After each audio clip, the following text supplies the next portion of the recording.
What's up, Internet? You're tuning in episode 23 of the Steam Deck Podcast, Flip Screen Games' weekly video game podcast, all about Valve's hot new handheld, the Steam Deck. I'm your host, Pete and Bessie, joined as always by my very good friends and co-hosts, Mr. Stephen Radford. Hello, hello. And Mr. Max Wright. Good afternoon. Good afternoon to you, Max. I am very excited to be back, because we've got a very, this is going to be a fun one. It's going to be a bit of a different episode, right? Because I feel like normally, especially last year, there was so much Steam Deck news that was usually our focus every week. There was some big announcement to kind of take apart. And as January's been a little more on the quiet side, we have some space today to answer some user questions. So we are going to talk a little bit about some of the announcements from Ineo later on and some of that stuff. But I think the bulk of today's show is going to be a bit of a listener question episode. So I'm excited to jump into that with y'all. But before we do that, Steve, there is a comment from last week's show that you wanted to respond to. So why don't you take it away? Yeah, so we got a comment from loyal watcher and listener, all hands on deck, and they commented, Steve, I love your content, but at this point you said that you can only buy a Steam Deck if you've had an account for months, and you have to prove it to them, and all that craziness. You only had to do that during launch, so there wouldn't be any scalpers doing what they're doing, now selling Steam Decks for double the price. Anybody can go online and order a Steam Deck and have it delivered to the house in a couple of days. I don't know how much easier Steam or Valve can make it. I don't understand your complaint. You're 100% wrong on that one. Now, I agree 100% that at launch made sense. And while it was not in, I guess, easy purchasing territory, right? When you had to pre-order it and wait in the queue, it made a lot of sense to do that. It does look like all hands on deck is correct, and they've removed the restriction now, so you can just sign up for an account, buy a Steam Deck. I still don't think that negates the point that we made around this on last week's show, which was that it was our wish list, right? And we were hoping that it made it into different stores and different retailers to reach a broader audience, which is what the comment was about in the first place. But I just wanted to correct that. Getting ahead of controversy. I like that, Steve.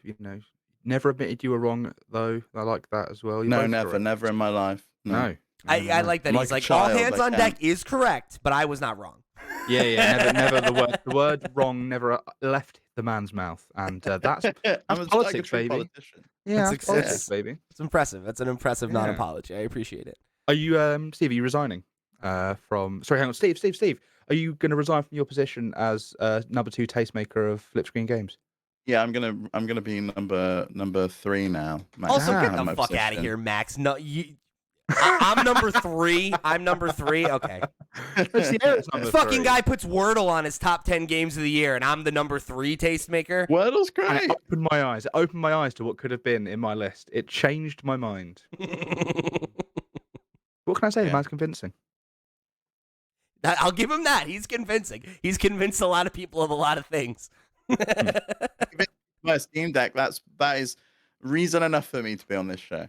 Yeah, you did. Can I just jump back? I'm really glad that Pete just acknowledged that I was number 1 there by not assuming that he was number 1. So big fan of that. I'm already giving. I've we know allowed you're number you 1, that. Malcolm. It's no problem. Right, Malcolm in the middle over there. I've allowed you to make that your line in the sand, and then here you are, and you just tossing slights at me left and right. It's all fun and games. This guy, yeah, it's all fun and games. That's true. That's what we're here to talk about.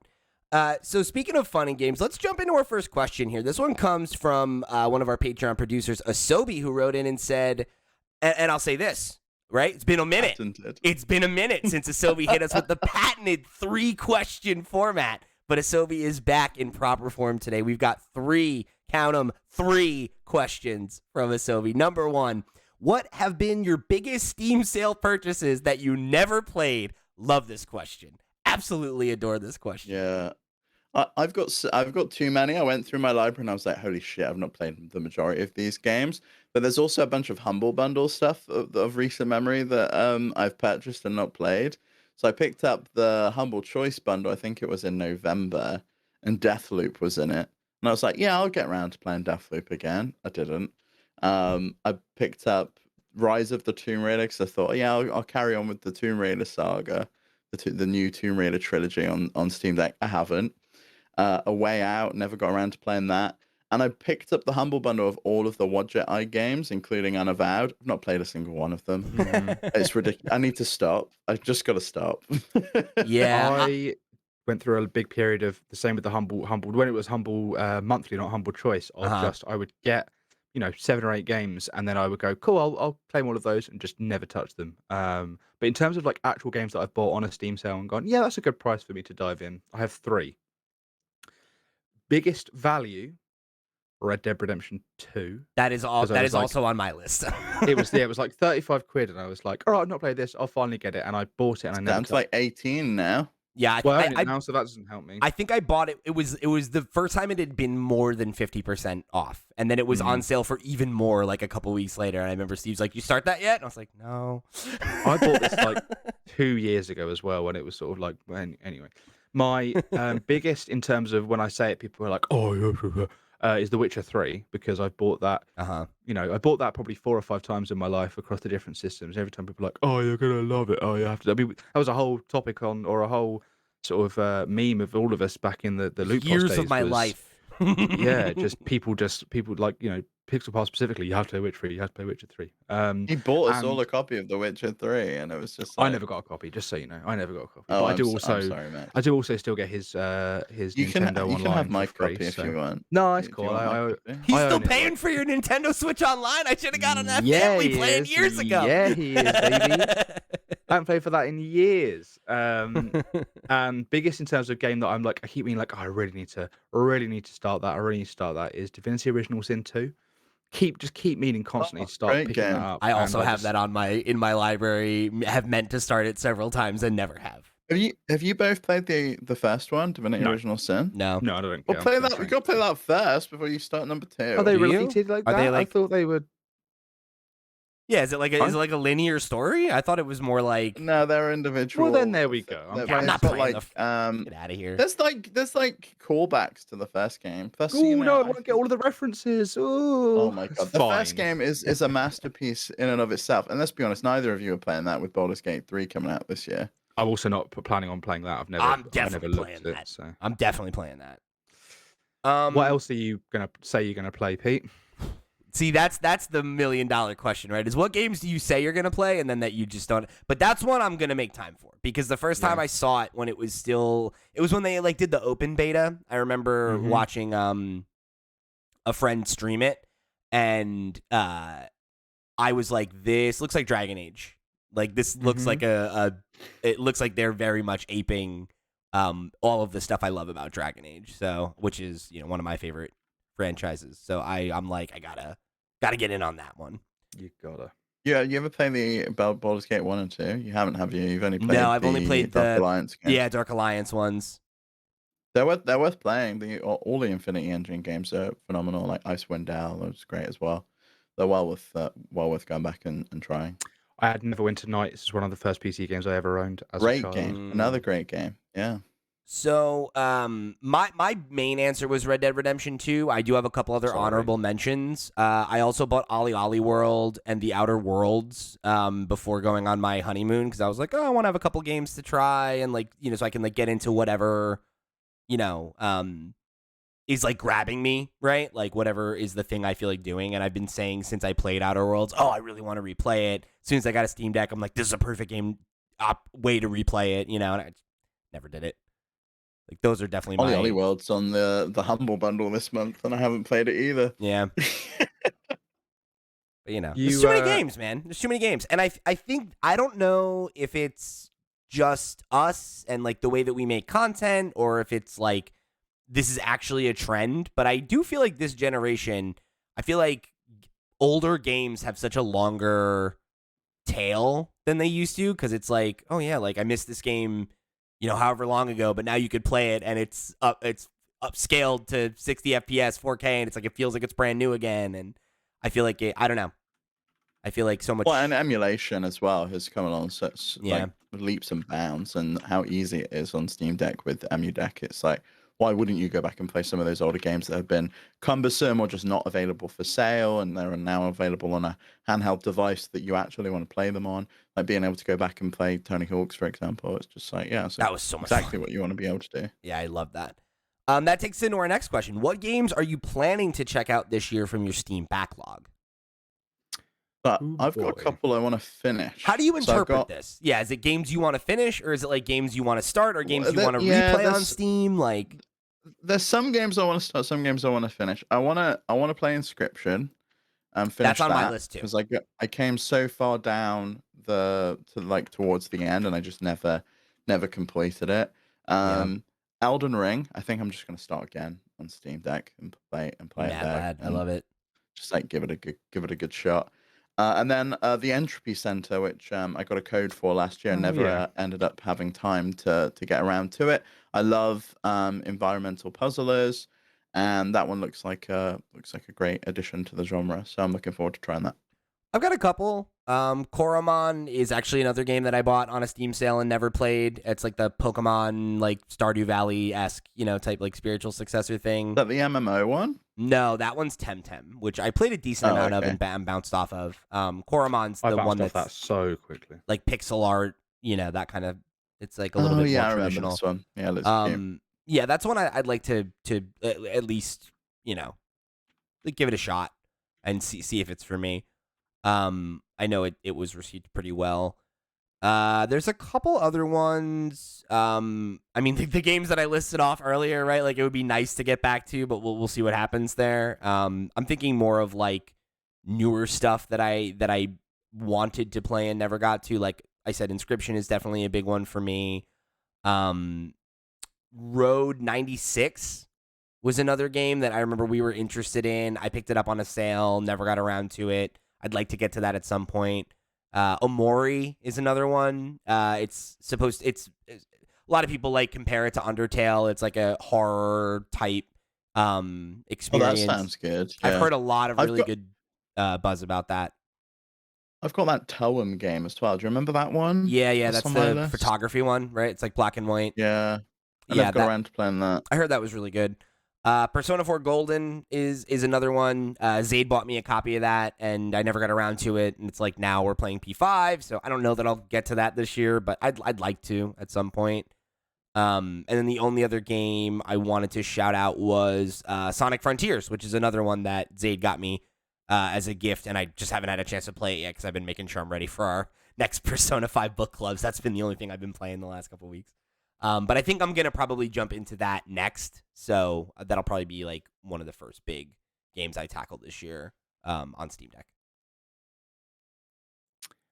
Is it me? Sorry, I've Yep. lost track of where we were. Yeah.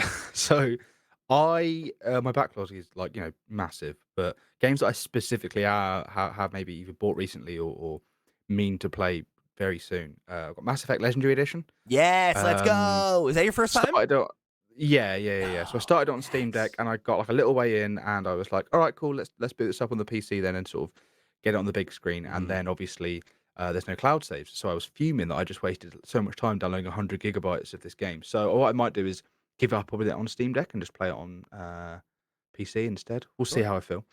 I Weird hope you West, do. I bought. I hope I do too. I really want to. Weird West. I was waiting to get. Got it quite Yes, cheap, dude. and that's I what I'm looking love forward that to game. playing. I want to finish that too. Mm-hmm. I'm playing it on Xbox, but It's fine. Don't talk about it on this podcast though. The Wonderful 101, which I got for free when they cacked up my backed order for the Switch. They gave me a Steam code for it, and I've sort of like started it and dabbled with it on the Steam Deck and on PC. But I think that's one I really want to dive into, seeing as I don't really want to pay full price of Bayonetta. So to be able to play like a new to me Platinum game is going to be good. Doom Eternal, I sort of got a little chunk of the way in on Steam Deck, but I think I'm going to sort of swap between Steam Deck and PC now. I've sort of upgraded my system a bit more. And recently, I've actually been diving into a backlog game this week with Ghost Runner, which is something I've been waiting to play. I remember playing the demo before it came out, and I was like, I'm definitely going to buy that, and I just never did. But I saw it on sale for like $5, and I was like, yeah, I'll get that. So I've been playing through that, which has been good. And yeah, it's one of those frustrating ones, but also one that I'm glad that I waited on. So yeah. nice. Good lists. All right, so number 3, not a question per se, but maybe something fun. What game do you think that the other co-hosts would love if they tried it on their Steam Deck? I feel like if it starts with a what, it's a question, personally. But yes, fine. It is a question. There's a question mark at the definitely a end. question. Yeah, It's definitely a that's question. I'm a little confused by that part, but yes. This is a tough I've one. I've got a few. Okay, Yeah. I think Inscription. It was on my list. I still want you that's to play true. it, Pete. I want you to try it, Max, if you haven't. It's one of my I've got favorite like games of the last 2 years. I've got a couple of ways into that, and I do mean to keep meaning to go back to it. Did you get past Act 1? No, Okay, so you both of you need to at least make it through Act 1. It's a special Fine. game. I'm gonna Okay. play through it. I'll play the whole thing. Dwarf Romantic, which my dad got me this week actually, because he's been obsessed with it on Steam Deck, and it's phenomenal. Like a wonderful little chill puzzle solitaire game. Highly recommend it to anyone that's into that. I think Pete, you would probably have a good time with it. Just like it's like a bedtime wind down game. I don't know if it's your kind of thing, Max. I don't know if you play. Actually, it probably is because you play more tabletop games than yeah. Pete does.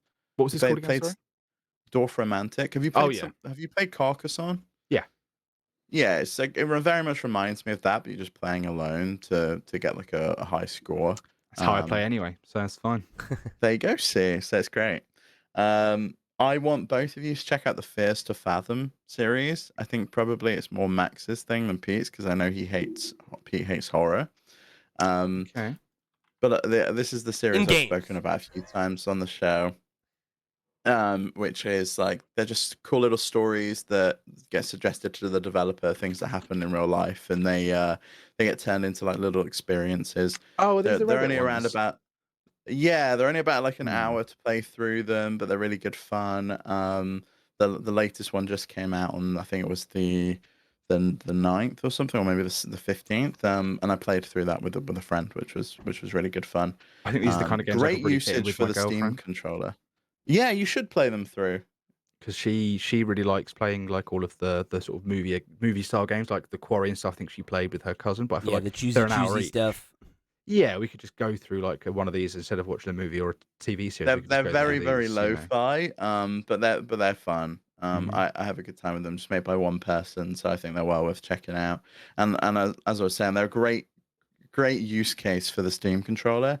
Because they only really support mouse and keyboard. You can get it to work Oh, with a controller. It just takes a bit of configuration. And I'd imagine there's probably community profiles for every single one of them by this point because they've been out a good while.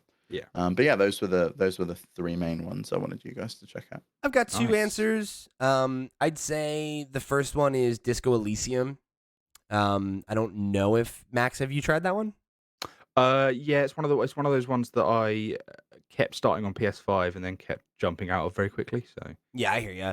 I think it's at home on Steam Deck. I played it originally on PS5, and I think it's good on PlayStation 5. It's definitely like I think if you're gonna play it on console, that's probably the platform to play it on. But I do think it's more at home on a smaller screen, and unfortunately, as Steve found out, the Switch version is, and I guess I can't speak to what it's like now, but at least at launch, it was very poorly optimized, and he struggled quite a bit to the point where he kind of, even though he was enjoying the game, lost interest in it. Yeah, it would crash like going into buildings and stuff. And so you'd like it's lose like, progress, and yeah, it you'd was like lose a progress, constant yeah. like problem. So I would highly recommend it if you haven't given it a proper shake. I think it's one of the like if you like story driven games, it's one of the best ones, and I think it's one of the best RPGs made in the last couple of years. And definitely a style of game I would like to see more of. And then I think similarly, right, I would definitely recommend Persona 5 Royal. I think Max, if you've ever thought about like giving it a shot, I think the Steam Deck is the best place to play it.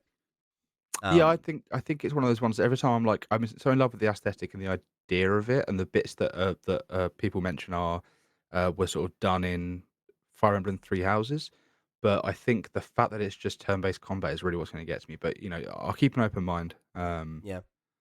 Yeah. If it goes on sale, I'll pick it up, or I'll probably play it on Game Pass if it's on Game Pass. Yeah, it is, and it runs well there as well. Yeah, I don't know. I think it's worth a shot. I think the turn-based system is really good. So if you like are at all open to a turn-based combat system, I think you might be able to get into it. All right. It moves pretty quickly, and like the baton pass system, I think makes it like there's a lot of strategy and there's a lot of kind of like the ability to like even like the grindy type battles that I think you get used to in a lot of those games. They move really quick. So I don't know. And there's a lot of stuff in the game that isn't that, so that might appeal to you because I know you like Three Houses. So I don't know. It's worth a Yes, shot. I And I did. think on Steam Deck, it's right at home. You know, I feel like the Persona series has like a legacy on handheld devices, and Yeah. I think there's a reason for it. It feels like a good place for it. Sounds So good. we're gonna Me. jump into some more questions. Whoa, hang on a Oh, minute. whoa! I'm sorry, Max. I cut you off. I Skip cut you over off. the man. So Skip rude. over the man. Incredibly rude. I'm so sorry. That's fine. I forgive you. My game to recommend. Now, the thing with all of these games is I'm not sure if you guys have or haven't played them. I'm pretty certain you hadn't. And when I thought of them, I was specifically thinking of games I think you hadn't played. So number one for me is Nier Automata. Um, Definitely a not game. played. No, a game that I No. played in 2018 on PC, and at the time, I remember thinking that if I'd played it the year it came out, 2017, probably would have been my game of the year over Breath of the Wild. Because it's just like such a great, unique video game experience. And by unique video game experience, I mean it could only be video games. Like you couldn't do it Yeah. in film, or I know they're doing an anime, but I'm wondering if they're going to do some of this sort of stuff. It's very like tongue in cheek. It's very self aware. But it's also just got like this uh, great story, like this great world. I played it through again on PlayStation 5 last year, or the year before maybe. Um, and yeah, highly recommend it. I was shouting about it on our podcast I used to do, and everyone was like, "No, I'm not going to play it. I'm not going to play it." And then when it came out on Switch, about three of them were like, "Oh, I just played through it on Twitch, and it's fantastic." And I was like, "Yeah, I know." Number two is Metro Prime Trilogy, because obviously I know that you guys weren't really like Metroid guys before, weren't Metrovania guys, but when we all played Dread at the same time in sort of end of 2021, we all, I know you guys were all like, okay, yeah, I really liked that. And I feel like if you liked that, you're going to like what Metro Prime Trilogy has to offer, maybe Okay. even more. And the fact that it's so easy to emulate, and it plays really well, and it's sort of the place to play it is on Steam Deck. So yeah, and my number three, this one is more like something I think maybe we could do together at some point, on like a stream or something. But I feel like where they've been adding new content to Valheim recently, I played a ton of Valheim in 2021. I played sort of, I finished the whole content with a friend of mine. I've recently dove back into some of the new content, and they're they're planning even more content, right? And I feel like, to have like a Flip Screen Games little base that we can go in and, go out and kill some monsters together, do some exploring together. I feel like that would be quite a fun, Yeah, fun that could be experience fun. for us to do as a group, if we ever get the time. So yeah, those are, and it's Steam Deck compatible. So There you go. All right. So we got some more questions to get into here. But before that, let me remind you that this episode of the Steam Deck podcast is brought to you by our Patreon producers for the month of January. They are, of course, Anthony Gonzalez, Christian Oliveria, Christopher Valenz, Earth Visitor, Gabriel Hasselmeyer, a.k.a. Asobi, Mary Berry, Matthew MQC, Ty the Dude, Wakahula, and Zaid Ida. Thank you all so much for your support over on patreon.com/flipscreengames. Y'all are the realest of the real, and we truly could not do these shows without your support. Thank you for tuning in for this and all of our sister shows. If you want to go and get your name read on the air just like those fine folks did, get the show early, or get some other cool perks and goodies, head over to patreon.com/flipscreengames. It is, of course, the best way you can show your support. But if you don't have any money for us, that's no problem. Head over to flipscreen.games. That's our website where you can find links to all the other places you can find us all over the web. You can join our Discord where the conversation keeps rolling between episodes. You can write into the show. However you choose to get involved, we really appreciate you tuning in for another episode of the Steam Deck podcast. So let's jump into another one from another Patreon producer. This one comes from Ty the Dude, who wrote in and said, what are some new games coming out soon that you are excited to play on the Steam Deck? You're I'm muted, going to Steve. jump in now and go first. Oh, Steve's already going. I didn't see that. I was gonna say, I feel like we had this question at the end of last year or the first episode of this year, but Yeah, it we might have talked about been it fairly on recently. Flip Screen Games podcast. So I've got some that I spoke about on that list, which was Baldur's Gate 3, Hades 2, and Ooblets. I'm excited for all of those. And 10 Dates, which is the follow-up to my bonus pick on my Games of the Year list from last year, because it came out the year previously, but it was new to me, which is an FMV game. It's a FMV dating sim. I have had a really good time with 5 dates. I'm looking forward to 10 dates. And you get to pick whether you play as a guy or a girl in this one, so that's exciting. House Flipper 2, loved House Flipper. Excited for some more houses and some more things to do. The Last of Us Part 1, I kind of I'm kind of got an itch to play it again, but like I said on the Flip Screen Games podcast this week, the TV show is kind of filling it in for me at the moment. I know both of you kind of disagree, and I know Max has pre-ordered that one. And then there's a game called Maho Kenshi, which I don't know if either of you have seen. This is out on the 24th of January. It's a samurai like strategy game. You're like a samurai mage. That's Looks cool. like Sick. yeah, it looks like it's like a deck building game where it looks like a civilization, like it's that hexagonal grid. So it looks really cool, and I'd like to check that one out. So that's been on my wish list for a while. Nice. Yeah, I think the last time we got this question, my answer was that like I don't really think of Steam Deck that way. Like I don't think of like, oh, these are the games coming to Steam that I want to play. It's more like I look forward to games that are coming out and I decide what platform I'm going to play them on based on reviews and performance usually, right? Like obviously platform exclusive stuff, I'm going to play where it's exclusive. If something comes to Game Pass and I can play it for free, that will often influence my decision. But yeah, when it comes down to, okay, am I going to play this game on Steam Deck? It's more like, is this a game I want to play handheld? Right? Okay. If so, how does it run on Steam Deck? And if the answer to both of those questions is yes and well, then I'll bite. Right? Baldur's Gate is a game I could see maybe fitting that criteria this year. Persona 3 is coming out. I think that's another one I'd like to play, but it's low on my priority list. If I do get to it, I will play it on Steam. And then we've talked about this one as well, where like I want to play Diablo 4, but I don't know that I'll be able to play that on Steam, given Battle.net Launch and and everything. So like, yeah, so that it's I think Battle.net works. I've got Battle.net to work. Overwatch 2 isn't supported technically, but I've got it to run. It's just True. whether that needs a special Proton version. You have to wait a few weeks, like I did. But it will be doable, I think. yeah. So maybe those, but we'll have to see.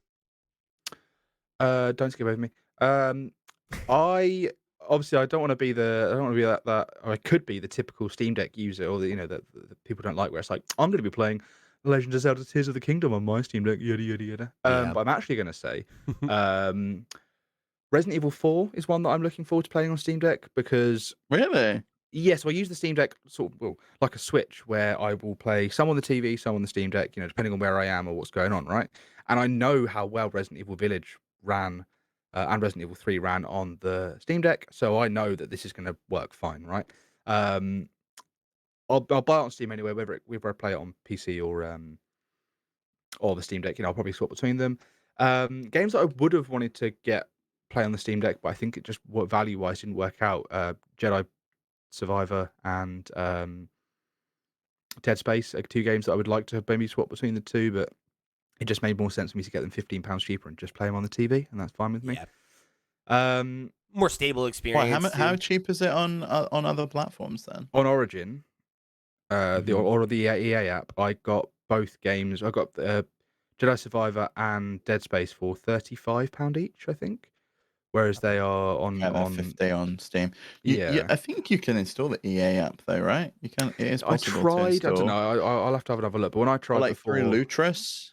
yeah, it's possible. I'll have a look at that. So yeah, probably is going to be possible. It's just like the easy way, where you just go bank bonk. Well, also the issue with that is cloud saves. I can't do the quick easy swap around thing. If it's I don't know if the cloud saves will work that way. Gotcha. Whereas I know on Steam that if the game supports cloud saves, I can just put it down one place, load it up another place, and I'm good to go. There's a couple of stuff I'm very excited to play that I don't even know if it's coming out anytime soon though. Blasphemous 2, Earthblade, like Hades 2, all this stuff that I would like to play on Steam Deck, but who knows if I will be doing that anytime soon. So yeah. All right, moving along to our next question. This one comes from Andy Raz, who wrote in and said, some games need me to fiddle with the settings to get it to run smoothly. What settings do you suggest I start with, rather than me just throwing darts at each setting? So there's a one thing I would recommend is checking out the FSR settings in the Steam settings, where when you can sort of, I think it's like a smoothness setting. I haven't looked at it in a while, but there's sort of options for the smoothing, I think it is, and you can set it all the way up to FSR. And then what you can do is then just lower the resolution of the game in when you're in the settings of the game. So let's say instead of running at 720p, you have it running at 480p, for example. Maybe not that harsh, but lower. And then the FSR smoothing will sort of upscale it and sort of smooth it out and make it look better. While it's never going to look as good as at normal resolution, it's that you are going to notice the difference because FSR isn't as good as like DLSS. It will make it run better, and if what you're going for there is performance, because on a smaller screen you maybe won't notice as much, I'd recommend instead of fiddling around with all the settings, maybe just try out the FSR. But yeah, Steve, what would you recommend? Yeah, I don't know if I agree with that approach. That used to be the approach I took, but I found that in-game TAA is just better than FSR 1.0. If the game supports FSR 2.0, then I would recommend turning it on in the game and not using the FSR in the performance slider. It's tough, right? You need to kind of strike a balance. You need to figure out, I think, what type of game it is, whether visual fidelity is more important or performance is more important in that game, and then set your frame rate limit. Like, are you okay with 30 FPS? And in which case you can have a higher resolution and like more visual effects turned on, or do you want to be a bit more performant? In which case I usually go for like a balance of around 40 FPS, and I'll set the screen refresh rate to 40 hertz. And then there's usually presets in the game. So I would turn on the performance overlay, and I would have a look at what the CPU and the GPU sliders are doing up there. And I would say if you've got a bottleneck, then you're if say the GPU is maxing out 100% and the CPU is like idling down at like 50, then the visual effects are probably a little bit too high and you should tone them down a little bit. Whereas if the CPU is maxed out, but and the GPU isn't, then your bottleneck is on the CPU, which is usually where it is on the Steam Deck. The GPU usually is fine, and the CPU is what's is kind of letting the side down. But I would say for the most part, go through the in-game presets and see if you can find one that strikes a balance. Turn off in-game VSync and turn on the VSync and the frame rate cap in the performance slider, rather than allowing the game to take over that. It's a lot. I found it to be a lot more performant if you kind of allow SteamOS to handle that. And I'd also recommend checking out Cryobyte33's channel. He does a really great job of looking at specific games. So if there's a specific game that you're looking to play on Steam Deck, he might have like a guide and the best settings. And he's also got Cryo Utilities, which opens up a bunch of additional things. And there's like a BIOS setting that you can modify if you really want to tinker. But I think for the most part, set your frame rate to either 30 or 40 FPS, and then just tweak within the in-game presets. Usually it's stuff like shadow detail, draw distance, foliage detail, that kind of thing, and turning those up and down and just figuring out what looks good to your eye. One thing I do always do, though, is I'll change the resolution for like a big game from 800p down to 720p. And I know it drives a bunch of people insane that they don't like the black bars top and bottom. But for me, I don't mind 16:9. And just those few extra pixels can sometimes really make a difference in the game running at a locked 40 FPS or hovering around like 36. So have a go with that as well. Yeah, I just have Steve tell me. I'll do a video at some point of like how I usually dial in a game, and look to, because I think a lot of people don't know what to look at to see what the bottlenecks are and what they should be changing in order to match those bottlenecks. Also, Steve, text your dad, man. He's coming to you for advice via podcast questions. Don't unblock his number so he can speak to you and ask you Yeah, questions. I know, it's terrible. He gives me games on Steam just to talk Please, to me these Steve, days. please. Please I come miss home, you. son. Please text me back. All right. This next one comes from our very good friend Chewy Plays, who said, "Over the winter back holiday, I believe he meant bank holiday. I think he's being cheeky. Over the winter bank holiday, I finally got to see, feel, and touch a Steam Deck in person. It's huge. Do you get used to the size? Does it actually feel like a portable you can take with you anywhere?" Yes. because the Switch, when I went back to picking up the Switch after having played the Steam Deck solidly for like Feels 2 months, I cramped. was like, not cramped because I've got small hands, but I was like, what a tiny, sweet little baby console this is with a So gorgeous light, screen. It though. really makes you Yeah. appreciate how good the design of the Switch is because it Oh, is yeah. so goddamn small and like Yeah. it obviously is a really nice piece of tech. But with such a nice bright screen, such a thin body, like it really it's the opposite. I don't pick up the Steam Deck after a while and go, God, this feels massive. I'm like, yeah, that's fine. But I pick up the Switch and I'm like, Right. oh, it's Diddy. I love it. Yeah. I will say though, I find the Steam Deck much more comfortable to hold than I ever found the Switch to hold Yeah. because it's bigger and because you've got like full size sticks and like actual grips on Well, it. yeah, This was that's the something thing. I I know I think spoke to you about. these are the thing, right? Like I remember the first time I picked up the Steam Deck. I think you can even go back to like listen to the first episode we did when Steve and I both had one, and I was like, I'm not sure about the layout, and like it is a little heavy, but like I very quickly got used to it, and I think a big part of it is that the grips on the side, right, that have the back paddles on them. When you hold it, at least for me, it feels very natural to the way that I hold a controller, right?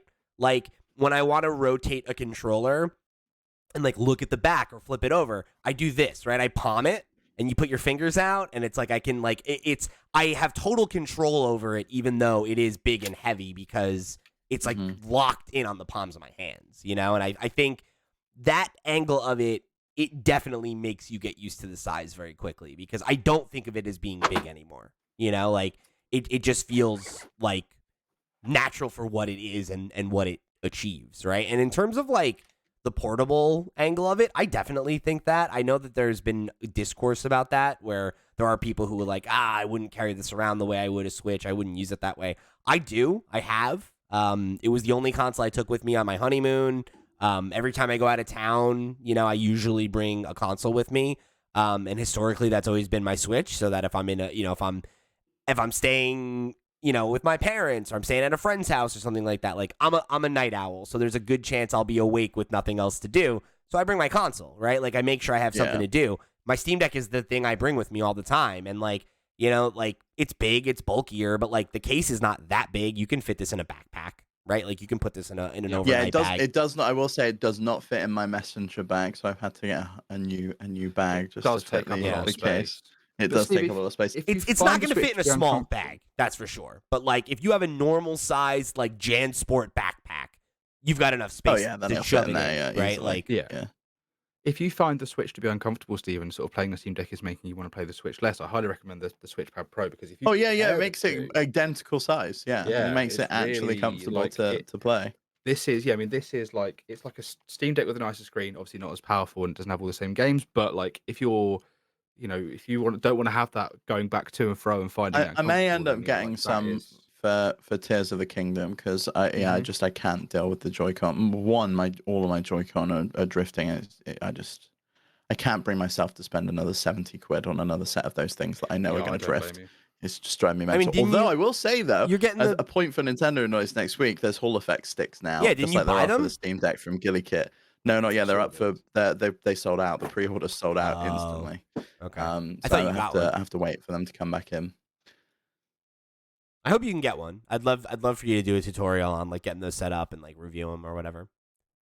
Yeah, I definitely will. Lord if, knows I'm if not that gonna comes do in. that shit. I'd I'm like not taking them to apart. get some for the Steam Deck as well. Gilly Kit have a kit for the Steam Deck. Only problem is it requires a bit of soldering, and I feel like that maybe is a step too far for Yeah, I can't do that most shit. people. I'm out. Yeah, I'm sorry. Because here's the thing, right? I had a moment where I was like, I'm going to be one of those guys. Like, I'm going to learn how to do this. And I took apart a GameCube controller to replace the sticks, and it was one of the most traumatic experiences I've ever had. It was like, I hate this. This is so fucking nerve-wracking. And, like, one of the buttons sticks now, and I'm like, great. You know, like, fuck it. Forget it. I'm not I've doing replaced the sticks on my Joy-Cons like 3 times, so I'm used to it at this point. Fair enough. I got to send him to Doc. But- Doc will do it for me. But I will say, just to go back to Chewie's point, I think we all were surprised by the size of the console when we first saw it and first got it, the Steam Deck, I mean. And like opening it up, it is massive because I think the nearest comparison that most people have is to a Switch, and it is like a significant, probably like quarter size larger. It's like there's another Joy-Con you've shoved on the side to make it that wide, and it's a lot thicker, and it's a lot bigger. Like the screen is larger. So like there's a lot of points that kind of shock you and surprise you, but it's very surprising how quickly and how quickly it becomes comfortable to hold, and you kind of get used to the control scheme. I can't go back to controllers without back paddles at this point. I need to get myself a set. So I need to get Dude, myself a that is, I think, the thing Elite that has controller. made. I'm sorry, I didn't mean to talk over you there.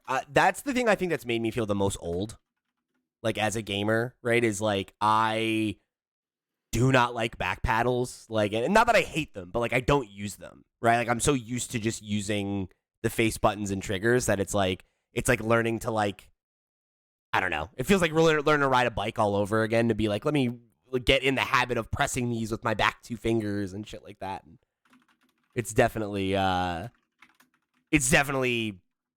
you know, I think it's something I'd like to get myself in on, but I don't know. Like, I don't see the need for it, you know? There's not been a game where I'm like, oh, I really just need another button, you know? And like, I love Yeah. them. Like even things like when I'm playing Hitman, for example, like the run buttons, the shoulder button, and I'll like shove that on one of the back ones, or like a reload button I'll shove on like the back ones, that kind of thing. Um, I like it. I think it's cool.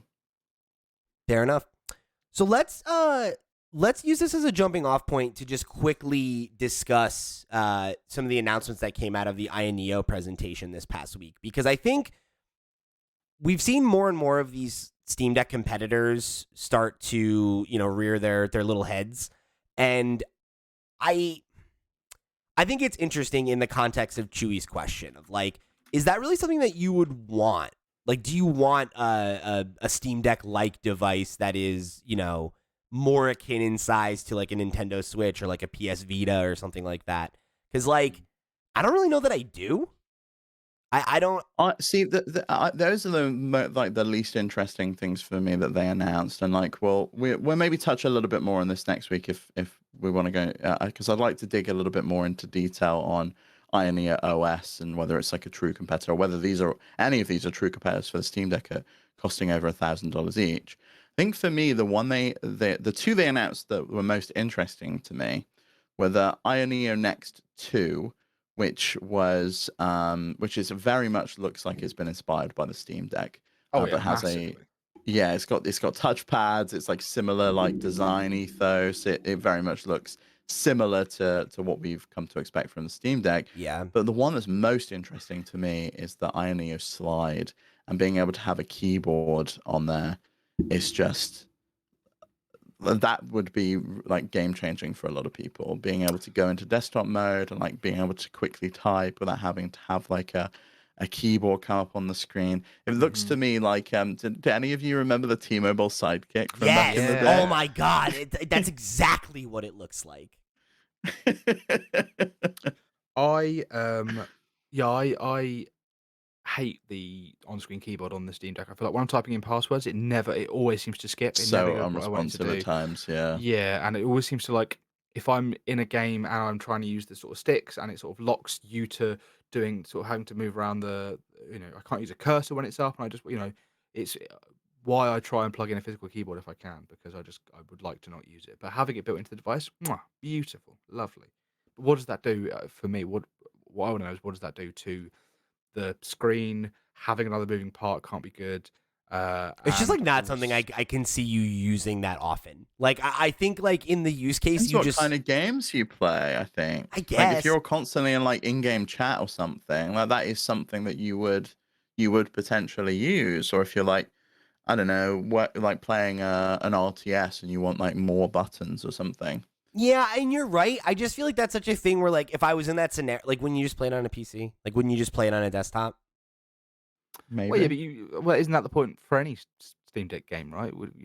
The point is you have the option to be able to do these things. It's Like the point of yes. PC is you have any option to do whatever you want to But do, right? but You I can guess what input you're whatever saying you is want. is it worth paying a premium for that Right. product, Oh, and yeah, the right, then no. potential risk And, of not to mention it's having like a also, screen break? I think it's also like an inherently less comfortable way to do that, right? Where it's like, so you're telling me that when you play this thing, like you're gonna just constantly leave the screen up so that you can like put it down and type something and then pick it back. Like, I just, the idea of like that being a seamless, user-friendly experience rather than just buying one without a keyboard and plugging a keyboard into it if you really want to play a game that you need a keyboard for, right? And you're like on the go, like, I'm not saying that there's no use case, but like the idea of paying a premium for something that I struggle to see how you're going to get like a really substantial amount of use out of it to justify the entry point. But I don't know. I think it's really cool. I think it's a handsome looking device. It's obviously more inspired by some of Ioneo's current devices. It seems a lot smaller than the Next 2. The sticks look a little bit more like the Switch style sticks rather than like full Steam Deck style sticks.